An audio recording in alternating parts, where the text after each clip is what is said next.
All right, let's dive right into one of the most heated, most emotional debates you'll find anywhere in the animal kingdom. We're talking about the fight over orca captivity. On the surface, it seems like a pretty simple question, right?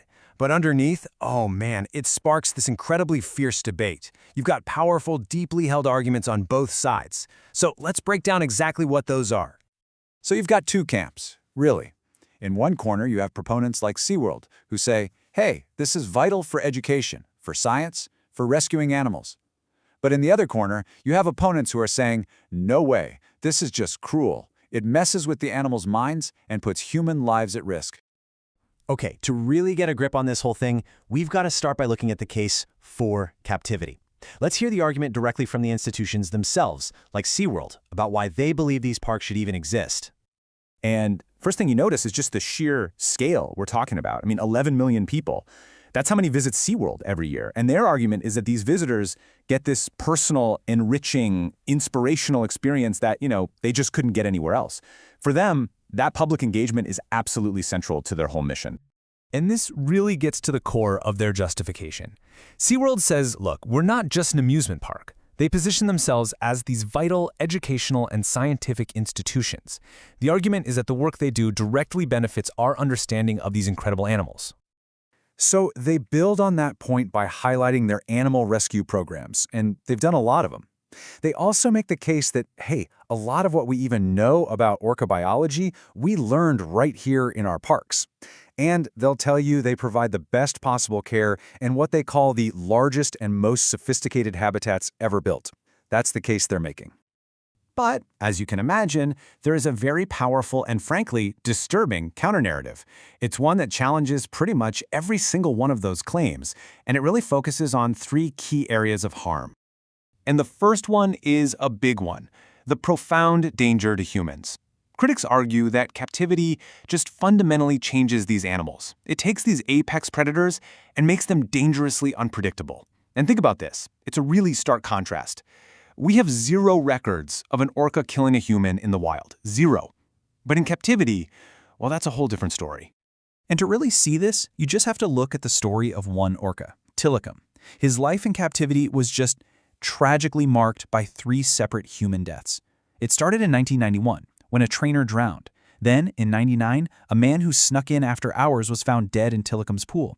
And then, in 2010, came the most infamous incident of all.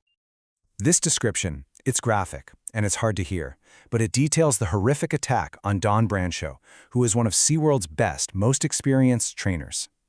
This is the brutal reality that opponents of captivity are pointing to. They're saying, see? These are powerful, incredibly intelligent wild animals, and putting them in this environment can have absolutely lethal consequences.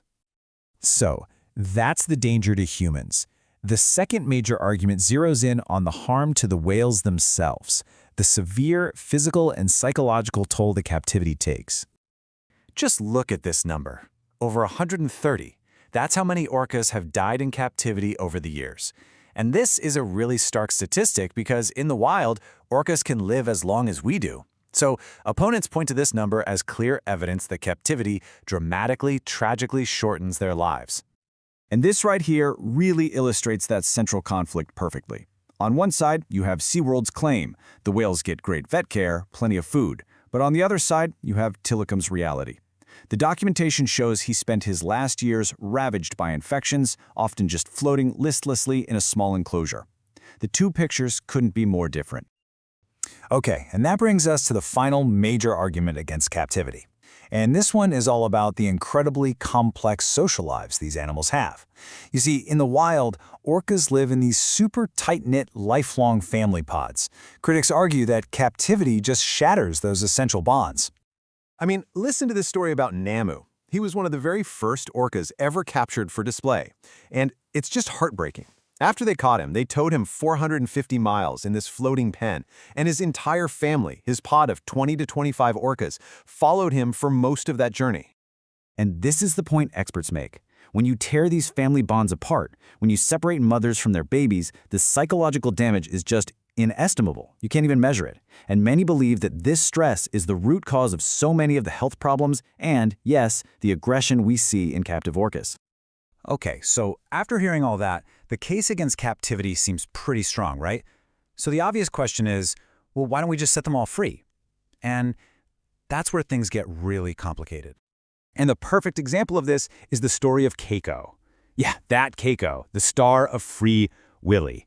His story is really the ultimate cautionary tale. There was this huge multi-million-dollar effort to reintroduce him to the wild, and boy did it highlight just how massive the challenges are. Basically, you're up against 3 giant hurdles. First, survival skills. Most captive orcas were born in parks. They literally don't know how to hunt. Second, the ocean itself is full of new threats. Pollution, viruses they have no immunity against. And third, the cost. Just building and staffing one sea pen can cost millions and millions of dollars. And that all leads to SeaWorld's official stance on this. Their former CEO, Joel Manby, put it bluntly, if we release them into the ocean, they will likely die. It would be, in their view, a death sentence. So where does that leave us? Well, it leaves us with this incredibly deep, difficult, ethical dilemma. There are just no easy answers here. We've essentially created a population of animals that, yeah, may suffer in captivity, but at the same time probably can't survive outside of it. And this table does a great job of laying out that central tension. You've got the argument for captivity on one side, education, research, rescue. Then you have the argument against, lethal danger to trainers, severe harm to the whales, destroyed families. And then that third column. That's the complication, the part that makes this so tough. The fact that for most of these captive-born animals, freedom just isn't a realistic option. So, ultimately, this whole debate forces us to look in the mirror and confront a really profound question about our own actions. Once we've intervened in nature to this degree, what is our responsibility to the very creatures we've brought into a world they can't escape? It's a question with no easy answer.